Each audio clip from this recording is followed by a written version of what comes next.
It's Friday, June 13th, 2025. I'm Heath Lambert, and the biggest story of the week is the 2025 meeting of the Southern Baptist Convention. The massive Southern Baptist Convention, the annual meeting of the largest Protestant denomination in the U.S., wading into America's culture wars. At the convention today, delegates voted on a number of key resolutions. This is the largest Protestant denomination in the country. The Associated Press reports members are asked to vote on approving resolutions calling for a legal ban on pornography. And there's also a call to reverse the U.S. Supreme Court's approval of same-sex marriage. You know, Southern Baptists have the opportunity to lead the way when it comes to disaster relief and compassion ministry. They're right there on the front lines. We are taking the hope of the gospel to places all across the world, helping through chaplains in the military. You know, I mean, Southern Baptists really are impacting not only the United States, but the world.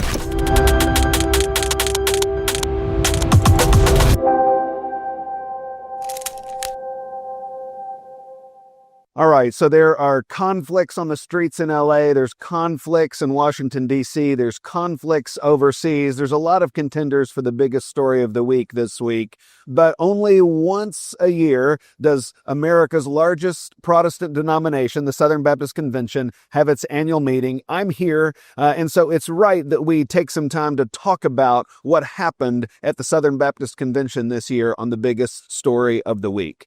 As we talk about what happened, it's right that we first talk about all the wonderful things there are to celebrate. Lots of wonderful things happened this year at the Southern Baptist Convention. The Southern Baptist Convention commissioned scores of overseas missionaries. Most of those missionaries were going to places in the world that are closed to the gospel.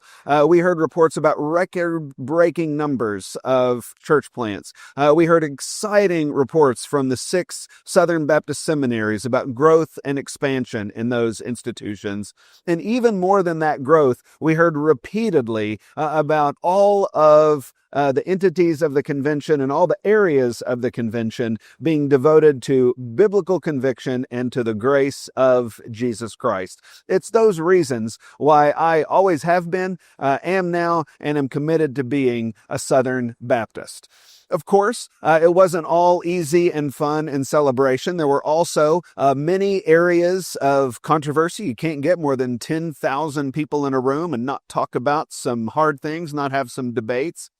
And so I'll talk about 2 areas of debate that seemed most significant over the days of the meeting here in Dallas. The first had to do with the Ethics and Religious Liberties Commission. The ERLC has been under fire for some years now. There has been in Baptist life a growing sense that there is an increasing gap between garden variety Southern Baptists and their churches and the ERLC that is tasked with representing their views in terms of public policy. There have been votes taken to defund the ERLC, and even over the last year, there has been a lot of talk about defunding the ERLC or abolishing the ERLC. This year, a motion was made and seconded to abolish the ERLC. In order for that to succeed, it would require a majority vote in 2 successive conventions. And so this year, messengers voted and decided not to abolish the ERLC. 40% or so in favor of abolishment, the rest in favor of retaining. There was applause when that result was announced, but anybody has to know that this is not good news. Any pastor out there, if there was a no confidence vote in your leadership at your church this Sunday and 40% of the people said they wanted you gone, you'd know you were in trouble. As a matter of fact, we still see a division in the Southern Baptist Convention about the policy arm of our convention, and that division is going to have to be resolved. Until something changes at the ERLC or until something changes on the convention floor, this issue is going to keep being revisited. Another issue that came up was the issue of female pastors. This issue first began in recent memory in 2022 at the SBC conference in Anaheim. There, the Credentials Committee, the committee of the convention that is tasked with determining who is and is not a friendly participating member in the convention, they asked for more guidance about whether a church that had female pastors was not in friendly cooperation. The Baptist Faith and Message, the confessional document of the Southern Baptist Convention, says that the office of pastor is limited to qualified men, but the Credentials Committee had questions about whether a violation of a church in that regard constituted enough of a breach to exclude them from friendly cooperation. The Southern Baptist Convention has been debating this issue ever since. Southern Baptists do not believe that the office of pastor is open to women. The debate has been whether a breach on that issue is enough to exclude a church from the convention. Last year, Southern Baptists failed to reach the required supermajority to change the Constitution to make that issue clear. They failed to reach that supermajority after a number of convention leaders said it wasn't necessary. Then, this year, the Credentials Committee stumbled again on this issue and failed to exclude a church with female pastors, and so it raised the issue again. Headed into Dallas, a number of people said they were determined to settle this issue once and for all. But after the motions were made and seconded and voted upon, only 60% of Southern Baptists voted to change the Constitution to exclude churches from friendly cooperation when they disagree with the Baptist Faith and Message. That's a majority of Southern Baptists. It is not the required supermajority of Southern Baptists. And so there were many other things that got discussed at the Southern Baptist Convention, but those were two of the most consequential and two of the most controversial. And I think there are some lessons that all of us can learn. Maybe you are a Southern Baptist, maybe you aren't.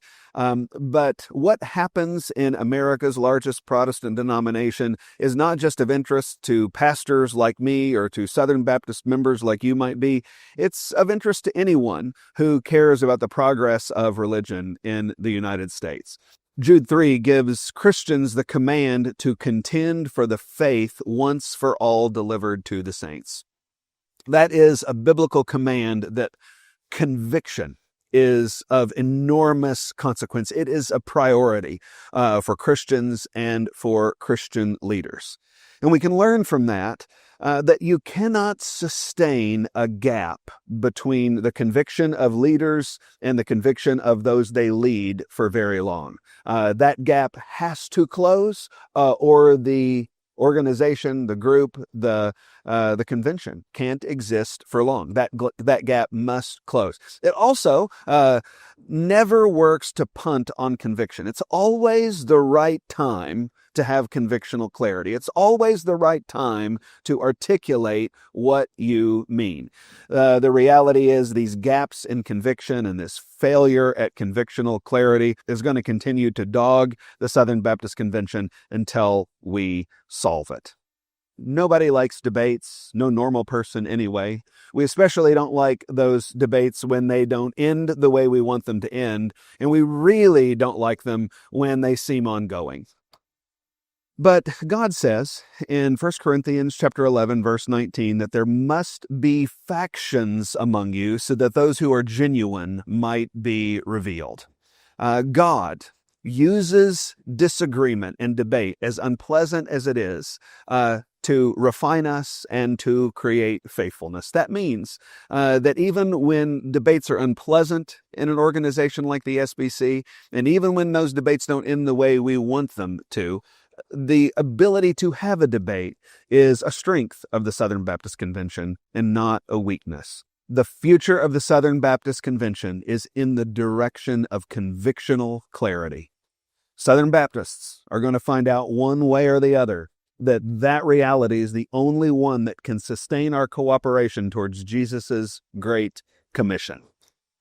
And so that means this is neither the time to back off of conviction, nor to step away from the fight. But this is a time for every single Bible-believing Southern Baptist to renew their focus, to renew their commitment, and be sure we are in the room when important matters are being debated. My prayer is that we will do this and raise our voices in the direction of convictional clarity in the years ahead. And that is this week's biggest story. I can't wait to see you next Friday when we'll talk about next week's biggest headline.